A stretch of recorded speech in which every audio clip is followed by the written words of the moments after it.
Point one, the High Prairie Horseshoe funding. Can I get a motion on this? Councillor Stenhouse? That council requests that the High Prairie Horseshoe Club refund the monies paid for the 2020 Canadian Horseshoe Championships and the Western Canada Classic, and to ask them to reapply for funding in August of 2021. Okay. I'll open it up for questions, comments.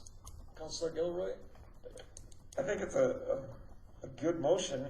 I'm just wondering why we're looking at August of 2021. Is there some specific purpose of that date? Yeah, through your worship, just for reasons of budget preparation for 22. So we hope we'll be on schedule next year, and so as the edit For our budget, not theirs. That's correct. Okay.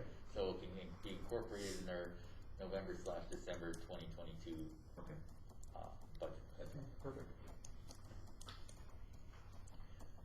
Go ahead, Councillor Portly. And that's to reapply for funding from us, not from the Horseshoe Championship and the Western Canadian Classic, right?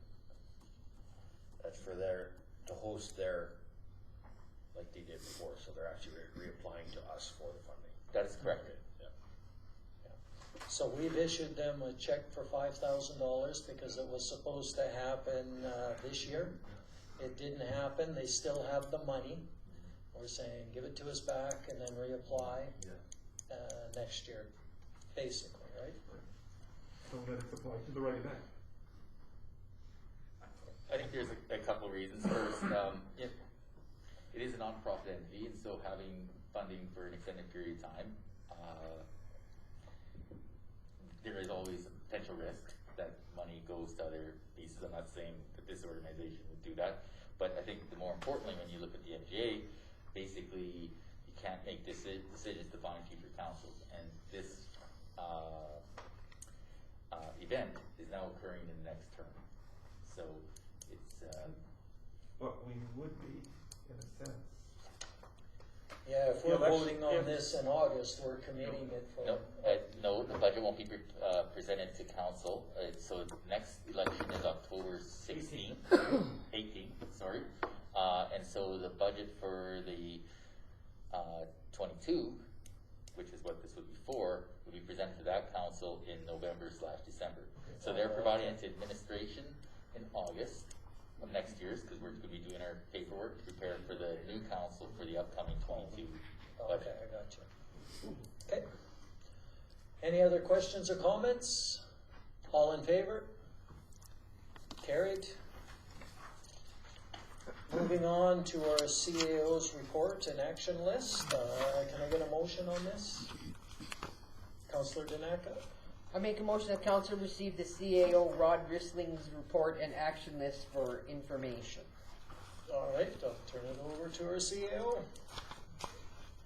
So, I think just a couple of things I do want to bring up is we did do a post for some casual help in both the arenas and the pools. So we haven't hired any, there's quite a few vacancies as far as full-time in those organizations. What we are doing is posting casual positions to fill in as required. So we're not filling full-time, and we have at least, I think, 4, but we are going to be hiring casuals. We are fairly low, and so what does occur is when the facilities are open, if we have somebody that's sick and another person's on vacation, we've had to use overtime on a few occasions. So having this, no pun intended, pool of casual help will assist evening out some of those shortfalls in staff hours. But yeah, casual. We're also hoping to change things where we're looking for somebody that can work in both facilities. So that gives us a little bit more depth as far as where the need is required. So we're going to give that a shot. So that's the one thing. I think the other thing I wanted to mention, which isn't included because the report was prepared last week, I was at the arenas on the weekend. There likely needs to be some improvement from a COVID perspective, AHS is very clear in some of the things that we have to do to keep open. There may be some tuning that is required, and I know we've been working with the arena group, and we're likely going to be implementing some additional measures. Actually, no different than what AHS has said, but just making things a little bit more in line with what other most minor hockey leagues across Alberta are doing. So there may be some changes of the way things are occurring there. So I'm just giving a bit of a heads up on that. And I think that concludes my report. All right, I see Councillor Gilroy as a question or comment. Well, either to you or maybe to Councillor Courtly, because you're talking about you want people who can cross over between the pool and the arena. Do we have maintenance staff that do both, or are they specialized in one or the other? So if you're talking maintenance staff with regards to our public works crew, so we Whoever have does the maintenance for the pool and the arena, are there, is it one person? depends on the maintenance. Yeah, so we have there's different areas of expertise. A lot isn't, and some is. No, just the way you were saying crossover, I just thought it was kind of an interesting thought to have somebody who does both. So you're meaning more of the casual labor person that can help out with the. Yeah, but I was taking it a step further in the sense that if he's looking at people who can do one or do both, are there any staff that we have currently that can do both, like maintenance, can do both over at the arena and the pool? So it's one person doing both areas as opposed to one person here, one person there. Oh yeah, like Rick has his pool op too, as well. So he can go from the arena and go and help out in the pool if needed to. But then who's looking after the arena, Well, right? Like I said, I'm just So looking at there are cross-training. people that can cross over. Yes, Okay. there is. Good, I just want to know. Yeah, so that's the, since the town has taken over the management facilities, that's one of the things that we're focusing on, is to see how we can become more efficient. And this is one step that we're going to give it a shot. We'll see how it actually works. They are different skills in some respects, but from some of the same. So we'll give it a shot. Like, not all things are going to work out exactly as planned, but it's one approach of, I guess, increasing our depth. Yes, there is more training required because you have now 2 facilities, but a lot of it is still similar. And so, I think if you don't try, It's a good idea. so. Councillor Daneka? My question deals with the Gordon Buchanan Rec Center and the arena. They've been posting their schedules online, like on their Facebook page and stuff. Most of their schedules for practices and stuff is in the evenings. And then what was the issue with the Gordon Buchanan Center that everything got moved over to the Sports Palace?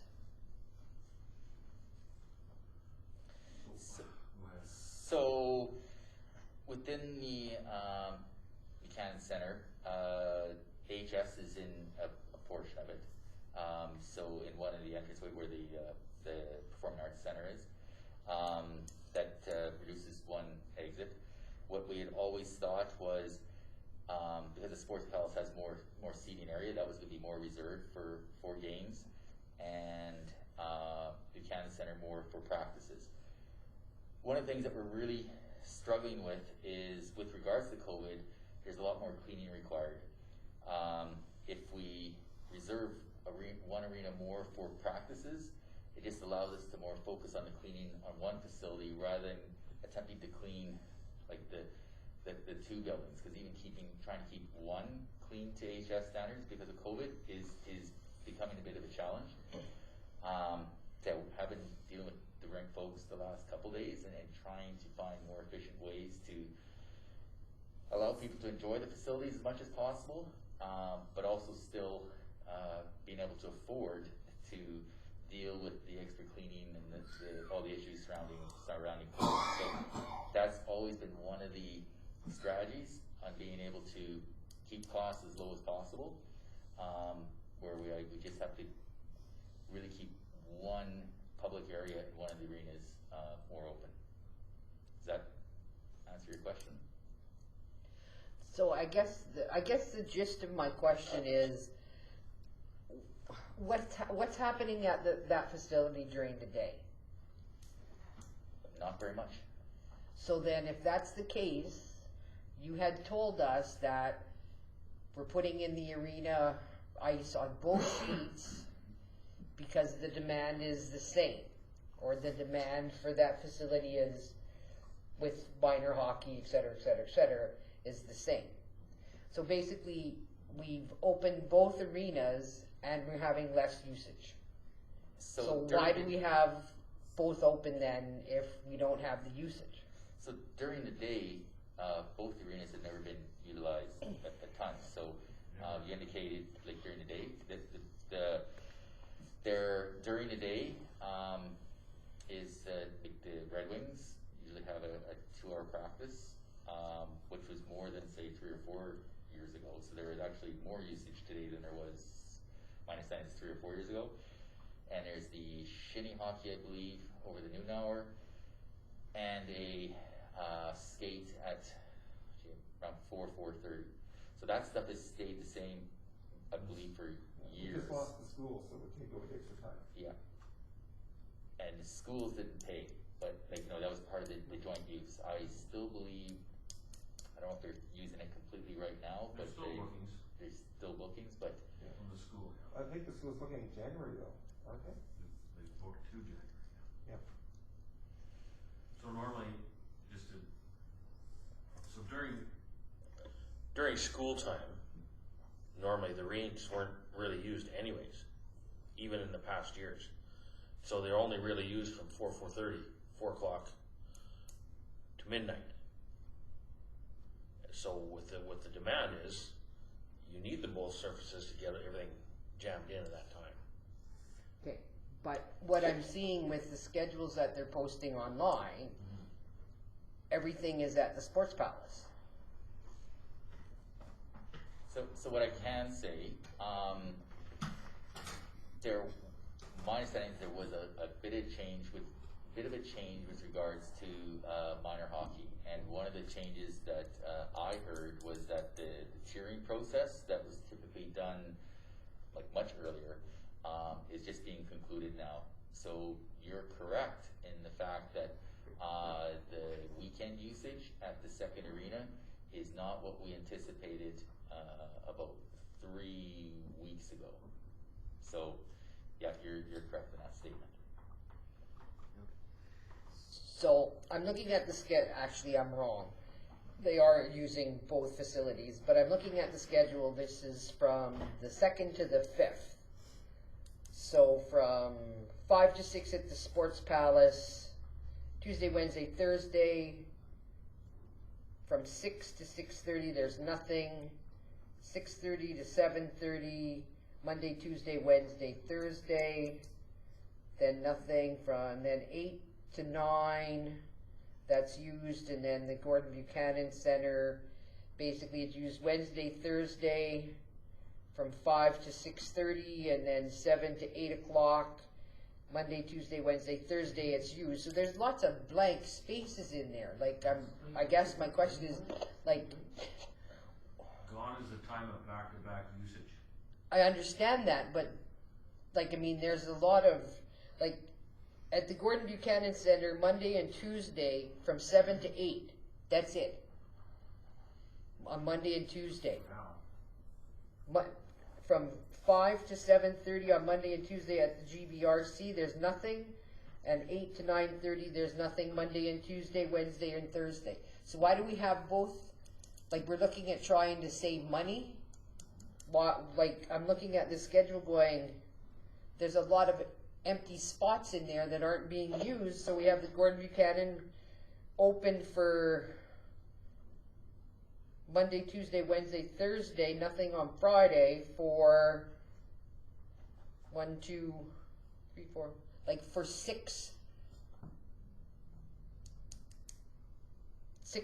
practices. That's it. So, absolutely, when the decision was to put in ice, about 3 weeks ago, I think, approximately, maybe, maybe even 4, I think is when we heard that the minor hockey process was supposed to be changing, and it was supposed to start going into full operation, and that did not transpire. And so there is more it's called vacant ice than we had originally anticipated. There was always anticipated to be additional vacant ice due to COVID. So during games, we always knew that there was going to be a minimum half hour, sometimes even an hour in between games to ensure we cleanse the facility. So yes, absolutely, there is what we call COVID ice during prime times to do that cleansing. But yes, you're correct in that there's a bit of a compounding effect with regards to some of the vacant ice due to, I guess I'd call it some delays in minor hockey and getting that all kick-started. So you're correct. The one thing that we are looking at is obviously the man hours, and that is one of our bigger expenses. The good news is, I don't know if it's totally good news, but when the temperatures are down with regards to ice, once the ice is in, it isn't as a huge of expense. Like if it's warmer out and you have to keep the plants going full bore, that is a huge expense. When it's sitting out like -10s, the plants don't have to work nearly as hard. So if you look at the facilities right now, the gates are closed, the heat's off in that second facility when it's not being used. Okay, any other questions for CEO? I had one regarding the meeting on emergency management with Ken Horenko, and just wondering what came out of that. What was that meeting? It was more of an introductory meeting. It was about, I think, an hour and a half, 2 hours, going through our emergency plan. One of the things that I guess we're in a bit of a transition because there's work being done on a regional plan. And so if we weren't to be part of that, there'd be some additional work that we would have to do. So it's a bit of a timing issue.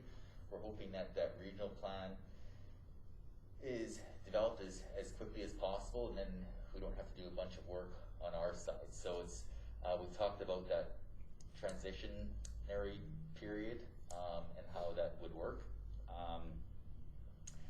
And basically introduced himself, talked about the new legislation and some of the other requirements. But I guess on the fortunate side, because there's a lot of resources being put into that regional plan, that's going to take a lot of work off of us as far as administration, because we're working in tandem, which totally makes sense. I think that there's efficiencies to be had there. So I'm pretty pleased about that. And just while we're on that, just checking how many others have done that emergency management training? Just because we have to have that done by January 1st, is it? That we have to have our training done? Anybody else done it? I'm not seeing it. Don't forget about that. We only have a month and a half left, and then we're going to be in trouble with the province. Big Debbie had it. Yeah. So every counselor had to have that course done, just as a reminder to people that course. Will I go to jail if I don't? Yes. You're forced to have council another 4 years. Yeah. 1,000 lashes with a wet noodle. Michael. Get her done. So just speaking on that course, is there a way that we can do that at the town office? Because I'm not sure my little tablet has the capability of playing that. So is there some way we can arrange to do that at the town office? Absolutely. Yep. Okay, You I'll give us touch some base time. with you Yep. on that. If you can do, the Zoom meetings, you'd probably be able to run that, I would think. Cause it can handle that downloads and that speeds. You could try it at home. I'll try it. But I mean, yeah, the town, it wasn't a heavy, I didn't think, when I, Did you say 15 minutes for you? You did it? No, it's more. no, it You did it like was, super quick. yeah, it wasn't that long, I can't remember You now. said 3 hours. Was that what I said? Yeah, it was a bit of time, but I it had to wasn't that spend long. 6 hours in a room where he does it online, gets it super quick. Okay, anything else for our CAO? Councillor Gilroy? Have you had any contact with any of our potentials, knowing that we read in the newspaper that they were cleaning up for around TV Mart? Are any of our other projects that are on hold, heard anything from them? No.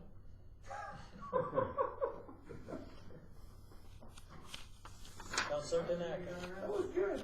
That was good.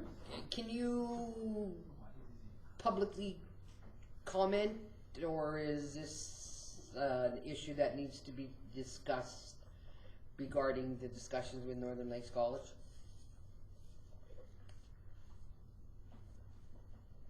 Yeah, there's no update. Okay.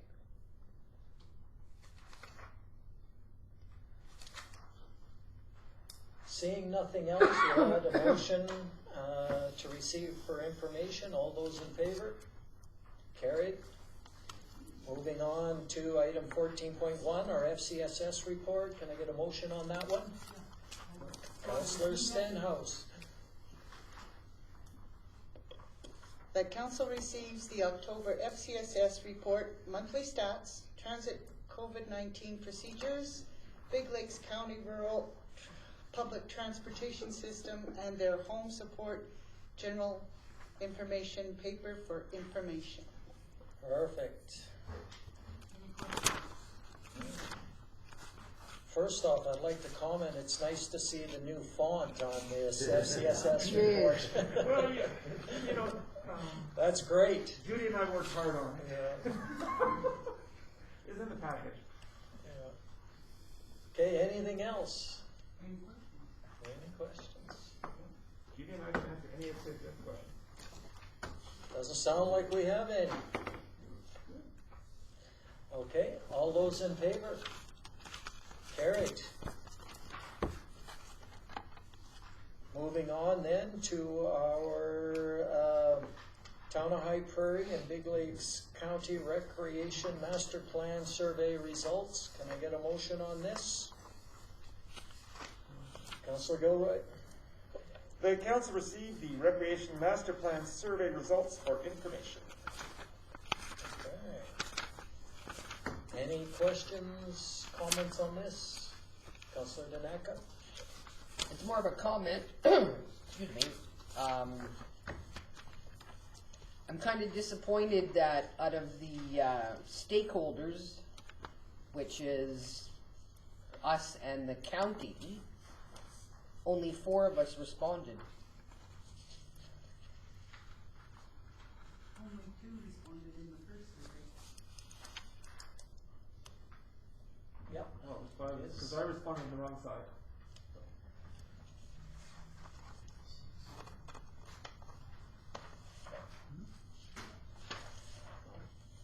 Councillor Gordley? Just to clear the air, originally, in the original, when we sent it out, was being involved in creating this, you don't really think you should do it. I was expecting everybody else to do it. So the next pass through, I did it. But that was my thinking, was when you put it together, right?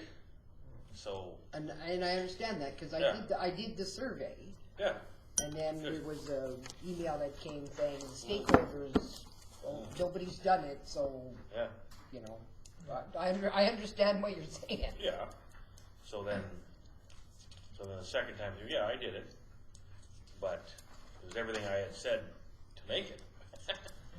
So, or to help you create it. I mean, I didn't do this, but I had a hand in some of the ideas, right, so. Yeah.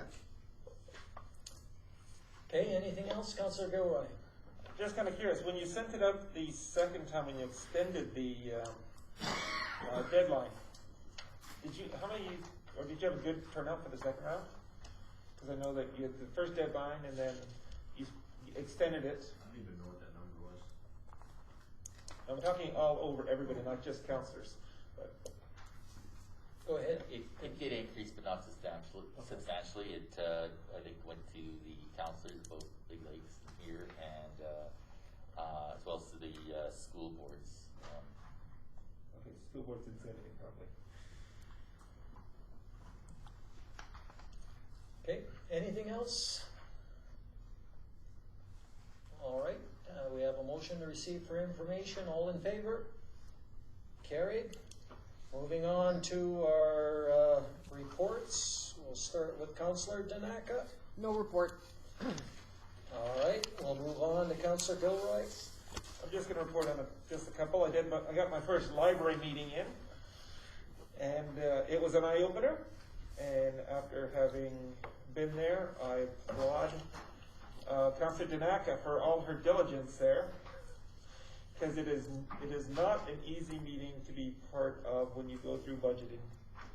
I can't talk too much about that, but they did recognize that they have the Tracy just celebrated her 10th anniversary, and they could recognize that. And one other person did a 5-year, and I sent to all of the council a link to the High Prairie Library Facebook page, I believe it's called, and in there is an example of some of the little movies that not movies, little, I'll say movies, that they filmed to help people to get more education on that. But it'll be an interesting challenge, I believe, for Councillor Courtley and Councillor Long when you look at the budget. So I'm just going to say be prepared. Other than that, for the library, there's nothing else. I also was at FCSS, but obviously you didn't have any questions for us because we went through the FCSS report. So I enjoyed that. And there'll be a lot more to come in our meetings in the future in FCSS. But there were a couple of notices there, such as a rate hike, and they've got a couple of different proposed. The rate hike was for Grand Prairie, and for the Grand Prairie bus ride, and they were saying that they have now, quote, retired the Golden Age bus, and the one bus, if it gets enough ridership, which with COVID is only half the ridership because of masking and that, they may give us a second day. Otherwise, it's Wednesday for High Prairie. And I'll let Councillor Stenhouse fill in any gaps I missed on that one. So that's it for my reports. So I give my report for information. Any questions, comments? Councillor Long? Councillor Courtley? What did you say and what did you mean? Okay, what I As meant opposed to the is, library. for the library, they have a policy that because they get resources from multiple areas, if they have savings, the savings, because they cannot identify where it comes from, they put all savings into the reserve fund.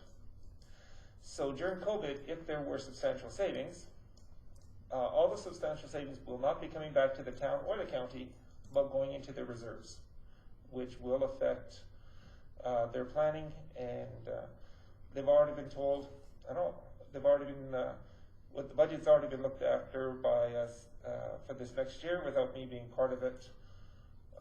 I was just involved with looking at the next years after that.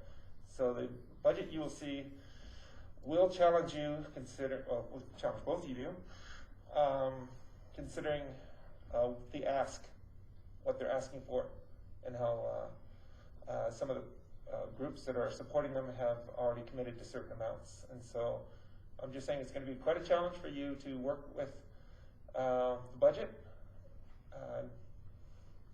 So be prepared. What do they have in reserve, about 100,000? I wasn't looking as much about in reserves as the amount of money they have potentially saved during COVID. And I cannot comment on that because there are still there's still a couple months left, and there's also other various parts of that. But you will be able to see that all when you look at the budget. So I'm just encouraging you to be prepared and look diligently.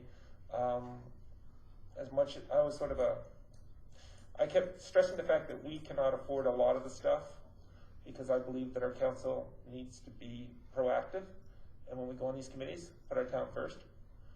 And so I let them know that you guys will look over it very carefully and come up with some creative solutions to help our town out. So just Okay, anything else? Seeing none, all in favor? Councillor Long? Nothing to report. All right, moving on to myself. Participated in a few meetings with Heart River Housing. They went through a interview process where we interviewed building contractors, and they've made a selection, and the successful candidate was Stuart Olson. So they've got the contract to build. The interviews were great because there was lots of good companies. They interviewed any four of them I think would have done good. Picked Stuart Olson, and mostly, they had a really good designer because it's a design build where everybody has input on it and sort of building this and creating it, which is a different kind of a process than I've been involved with in doing stuff. So I think it's going to be interesting. They're scheduled to start breaking ground this fall and be done in 2022. Or not this fall, sorry. This spring, that's what I meant. You want the snow to leave, don't you? Once we get past 9:30, it's, that's almost my bedtime, my brain doesn't function as well. I know, and I want to say thanks to Nancy. She put together some flowers for those companies that fixed up their exteriors, and we delivered those around, and they were very well received. I think they were all quite happy to have some recognition there from the town, which was good. And then there was myself, Councillor Gilroy, and Stenhouse. We had the meeting with the RCMP and the K Division commander there. I think it went very well. We expressed you've seen what our questions were. They took them in, answered our questions. I don't know what we're going to get out of it, but they received them. Were very good in answering our questions, and I don't know if there was anything else to add to that, but it was good. It was nice short and sweet meeting there, and they had a lot of them there. There was 6 of them, I think, in the meeting, which was okay. So they all got to hear our issues. So I'll move my report for information. Any questions, comments? Seeing none, all in favor? Carried. Councillor Courtley? No report. All right. Councillor Stenhouse? I have a report. I just want to touch on the RCMP Zoom meeting. When we asked about the pros and cons about the provincial police force versus the RCMP, and their response was, it doesn't matter who's policing it, they're still going to have the same issues. They're still going to have staffing shortages or training. It's the same game, just different, like he said, different color stripes on the pants.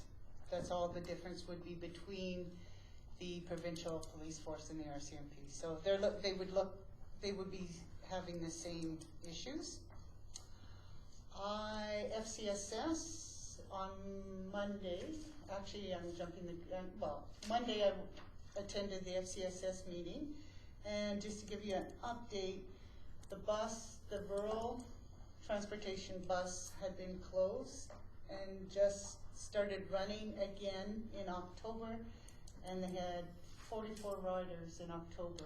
That is the most they've had since the bus has been running. Then I attended the community Education engagement. committee. The CEC? CEC. And all that was really, it was more of the meeting was at 9, I went in at 8:30 to find out what this committee was all about. And yeah, it was more of an orientation for me. I really don't have a good report to give back to you guys on this, because there was so much information to take in, and there's so much more that I have to read up on. And I believe that's... And you had a tour.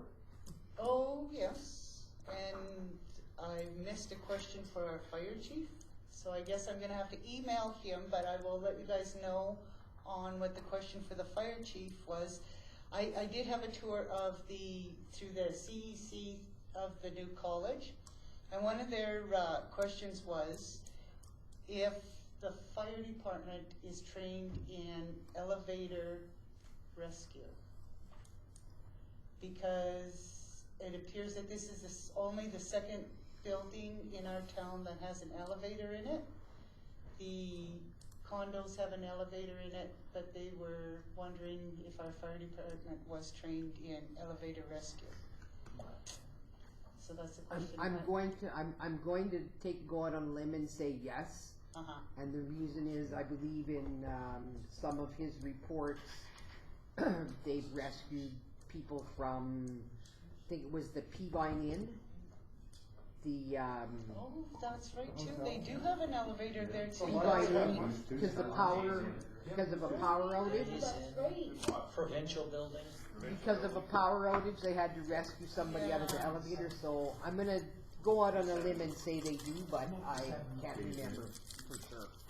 Parliament House. Well, then I'm not even gonna send that question to him then. Yeah, I was overwhelmed with the tour. I completely... And that is everything for now, so I move my verbal report for information. Any questions? No? All right, all in favor? Carried. All right, and then we have our closed session. Take a short break, and then we'll go into our closed session.